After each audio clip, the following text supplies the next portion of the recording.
Assalamualaikum warahmatullahi wabarakatuh. Kali ini kita akan membahas tentang perkembangan dan pertumbuhan anak ya. Jadi pertumbuhan dan perkembangan itu adalah dua istilah yang selalu digunakan dalam psikologi. Sebagai seorang psikolog memandang kedua istilah yang berbeda. Namun, sebagian yang lain memandang di dalam istilah perkembangan tercakup makna pertumbuhan. Secara umum kedua istilah ini memiliki persamaan dan perbedaan. Persamaannya adalah keduanya berkaitan dengan perubahan dari diri individunya. Sedangkan perbedaannya ada pada jenis perubahan yang terjadi. Pertumbuhan merupakan perubahan yang terjadi secara kuantitatif ya, yang meliputi peningkatan ukuran dan struktur. Pertumbuhan adalah yang berkaitan dengan masalah perubahan dalam besar, jumlah, ukuran, atau dimensi tingkat sel organ maupun individu yang bisa diukur dengan berat, ukuran panjang, umur tulang, dan keseimbangan metabolik. Pertumbuhan adalah suatu proses bertambahnya jumlah sel, ya. Kemudian pertumbuhan atau perkembangan adalah bertambahnya kemampuan atau skill dalam struktur dan fungsi tubuh yang memiliki kompleks dalam pola yang teratur dan dapat diramalkan sebagai hasil proses sebuah kematangan. Nah, akhirnya kita dapat membedakan antara pertumbuhan dan perkembangan.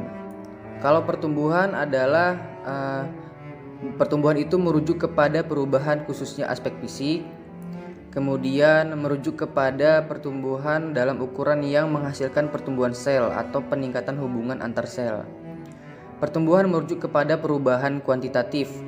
Pertumbuhan tidak berlangsung seumur hidup. Pertumbuhan mungkin membawa atau tidak membawa perkembangan. Kemudian yang perkembangan, kalau perkembangan adalah berkaitan dengan organisme sebagai keseluruhan. Perkembangan merujuk pada kematangan struktur dan fungsi. Perkembangan merujuk perubahan kuantitatif dan kualitatif. Perkembangan merupakan proses yang berkelanjutan dan perkembangan mungkin terjadi tanpa pertumbuhan. Kemudian kita masuk kepada prinsip-prinsip perkembangan ya.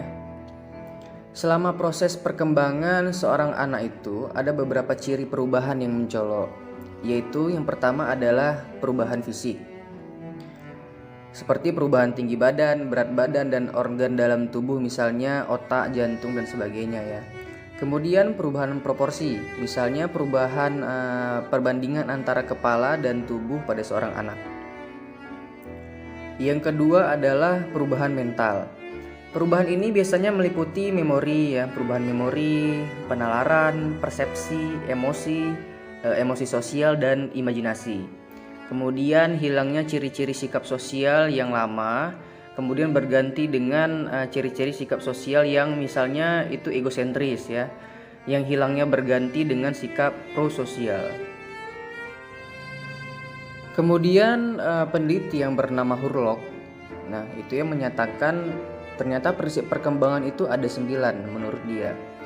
Yang pertama, 1 ya, dasar-dasar permulaan adalah sikap kritis. Nah gitu ya, dasar-dasar permulaan adalah sikap kritis. Nah kemudian yang kedua, peran kematangan dan belajar. Yang ketiga, mengikuti pola tertentu yang dapat diramalkan. Keempat, semua individu itu berbeda. Yang kelima, setiap perkembangan mempunyai perilaku karakteristik. Kemudian yang keenam, setiap tahap perkembangan mempunyai risiko. Yang ketujuh, perkembangan dibantu rangsangan. Kemudian yang kedelapan, perkembangan dipengaruhi perubahan budaya. Dan yang terakhir, kesembilan, harapan sosial pada setiap tahap perkembangan. Nah itu adalah prinsip-prinsip menurut Hurlock ya. Silahkan nanti dijelaskan melalui esai harian ataupun esai mingguan tentang prinsip-prinsip perkembangan menurut Hurlock. Akan saya jelaskan sedikit tentang prinsip perkembangan yang dikatakan oleh Hurlock. Pada prinsip pertama itu perkembangan adalah sikap kritis. Banyak ahli psikologi menyatakan bahwa tahun-tahun prasekolah merupakan tahapan penting. Nah, kenapa ini lebih dikatakan penting ya? Pada usia ini diletakkan struktur atau perilaku yang kompleks yang berpengaruh bagi perkembangan sikap anak. Kemudian peran kematangan dan belajar. Nah, kematangan ini adalah terbukanya karakteristik secara potensial. Nah, kemudian kalau belajar itu adalah perkembangan yang berasal dari latihan dan usaha. Melalui belajar ini, kemudian anak-anak akan memperoleh kemampuan menggunakan sumber yang diwariskan. Nah, ini disebut dengan filogenetik ya. Hubungan antara kematangan dan hasil belajar juga kita dapat melihatnya dari dalam fungsi usaha tersebut ya. Kemudian yang ketiga itu mengikuti pola tertentu yang dapat diramalkan. Itu misalnya perkembangan motorik ya, yang akan mengikuti hukum arah perkembangan ya. Yang perkembangannya itu nanti akan menyebar ke seluruh tubuh dari kepala ke kiri. Nah, yang berarti bahwa kemajuan dalam struktur dan fungsi pertama-tama terjadi di bagian kepala, kemudian badan ya, dan terakhir kaki. Jadi mengikuti pola gitu ya, dari mulai pikiran kemudian baru ke bentuk fisik. Kemudian semua individu itu berbeda, itu sudah jelas sekali ya. Semua individu itu berbeda dan juga cara perkembangannya itu juga berbeda. Kemudian prinsip yang kelima, setiap perkembangan mempunyai perilaku karakteristik. Ya, semua individu itu memiliki karakteristik yang berbeda ya. Bagaimana cara berjalan, bagaimana cara berbicara, itu juga karakternya juga sudah dapat kita lihat. Kemudian setiap tahap perkembangan mempunyai risiko. Nah, ini benar ya.